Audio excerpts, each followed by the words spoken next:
हम प्रयागराज में हैं। प्रयागराज में हम आपको एक चीज़ दिखाने की कोशिश करते हैं। प्रयागराज में हम आए हुए हैं कंपनी गार्डन। कंपनी गार्डन इसलिए कि ये पहले कंपनी गार्डन और अल्फ्रेड पार्क के नाम से जाना जाता था। अल्फ्रेड पार्क इसलिए क्योंकि इसमें प्रिंस अल्फ्रेड 1870 में एक बार यहाँ विजिट किया था, इसलिए इस पार्क का नाम अल्फ्रेड पार्क रख दिया गया था। और ये जो स्टैचू देख रहे हैं, ये आप चंद्रशेखर आज़ाद का स्टैचू देख रहे हैं। तो ये 1931 में 27 फरवरी के दिन चंद्रशेखर आज़ाद अपने आप को इसी जगह पे सेक्रीफाइस कर लेते हैं। ये होता ये है कि उस टाइम पीरियड में ब्रिटिशर्स इनको घेर लेते हैं, तो इनके पास एक आखिरी गोली बचती है इनके बंदूक में। तो उसी से जो जहाँ पर स्टैचू बना है, इसी जगह पर वो खुद को गोली मार लेते हैं।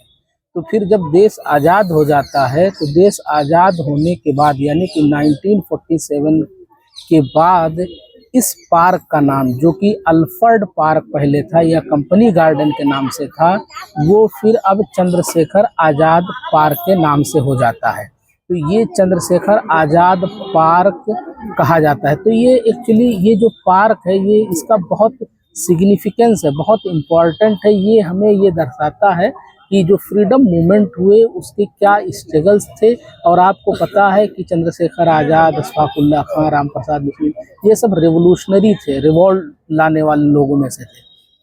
और इस पार्क के अंदर इलाहाबाद, ये मान लीजिए कि ब्रिटिशर्स टाइम पीरियड का पार्क है, और ये इस सिटी के सबसे बड़े पार्क में से एक है। और यहाँ पर एक बहुत बड़ा लाइब्रेरी है। यूपी में जो नंबर है लाइब्रेरीज़ का, बड़े बड़े लाइब्रेरीज़ हैं, जैसे कि खुदा बख्श लाइब्रेरी पटना हो गया, रामपुर का रजा लाइब्रेरी हो गई। उसी तरह से यहाँ भी एक बहुत बड़ी लाइब्रेरी है, जो कि कुंभ मेले की वजह से आज वो बंद है।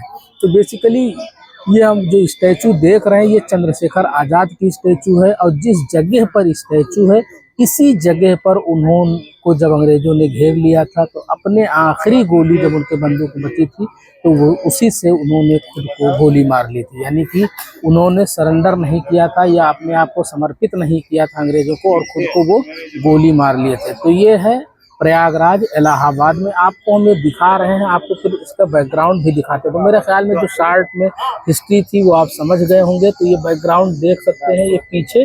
और आजकल कुंभ चल रहा है, तो कुंभ से प्रयागराज में भीड़ भी बहुत है, इसलिए बहुत सारी चीज़ें अभी रुकी हुई हैं। तो मैं फिर टाइम मिलेगा तो आपको इसकी लाइब्रेरी भी दिखाने की कोशिश करूँगा। तो अभी हम हैं चंद्रशेखर पार्क में, तो ये आप देख सकते हैं। और अगर आप देखेंगे, समझेंगे, तो जो फ्रीडम फाइटर्स थे, फ्रीडम फाइटर्स में अलग अलग ग्रुप था। अलग अलग ग्रुप्स में से जो रेवोल्यूशनरीज थे, रेवोल्यूशनरीज में चंद्रशेखर आज़ाद जी थे। और ये चंद्रशेखर आज़ाद पार्क नाम से जाना जाता है। ऐसे ही अलग अलग यूनिक वीडियोस से आपको जोड़ते रहेंगे। आप ऐसे ही देखते रहें।